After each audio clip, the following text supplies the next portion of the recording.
So Square Enix just recently shadow dropped an FF7 Remake demo on Switch 2, and I expected we would get the first chapter or two to play. What I didn't expect was how smooth and good this looked, to the point where now I'm way more curious about what this means for Rebirth. Quick context before people jump to conclusions, I'm talking about the port, not the game itself. Remake and Rebirth are literally my favorite games of all time. I'm not here to tell you how good they are, and I'm also not a Switch 2 fanboy. After my Switch 2 after 6 months video, I got this comment: "Why don't you buy a desktop PC to play games on the bus?" One of the funniest comments I've seen, so I wanted to show it. But I'm also not a Switch 2 hater.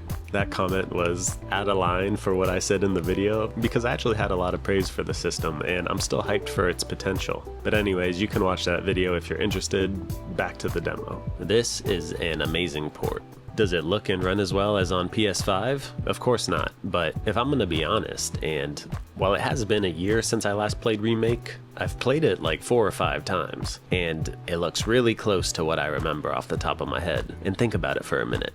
This is FF7 Remake on a Switch 2, a portable console. I ran the demo twice, one docked and one in handheld, and yeah, docked looks cleaner, but if I hadn't gone looking for differences, I honestly might not have noticed, and the frame rate felt identical. And I'll be upfront, I'm not the kind of person who pixel peeps graphics past a certain point. I preferred to play Rebirth in performance mode on PS5 over the fidelity mode. I'll take FPS over visuals every time, and that's the thing. I didn't see a single dropped frame. No stutter, no hitching, no lag spikes, nothing. Apparently the game is running at 30 frames per second, and it might be. I don't know. If it is, this is the smoothest 30 FPS experience I've ever personally played. It was butter. And that actually caught me off guard more than how good it looks. Now, to be fair, this is a demo. It's a controlled slice of the game, just the first chapter. The full release could absolutely have performance dips in other areas of the game that have a bunch of NPCs like Wall Market or the slums, so I'm not declaring this perfect or untouchable or anything like that. And what I'm actually really curious about is how the intermission content will be performance-wise, because I originally played Remake on the PS4 Pro, and I think I remember it being a pretty smooth 30, and it didn't get the intermission content.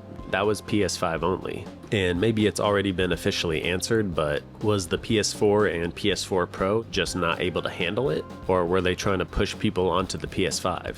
I don't care either way, but I am wondering and hopeful the Yuffie stuff will be a smooth 30 on Switch 2 like the demo is. But what this demo really did is shift my expectations, because Remake running this well on Switch 2 raises a much bigger question in my opinion. What does this mean for Rebirth? Rebirth is a much larger, denser, more ambitious game, open areas, technically an interconnected open world, and it just has more going on at all times. After playing this demo, can they get it running a smooth 30 on Switch 2? I hope so, and I hope it looks and runs as good as Remake does in this demo. I'm gonna buy it either way just to say I own it, but to actually be able to play and enjoy it at not that big of a compromise, that would be sweet.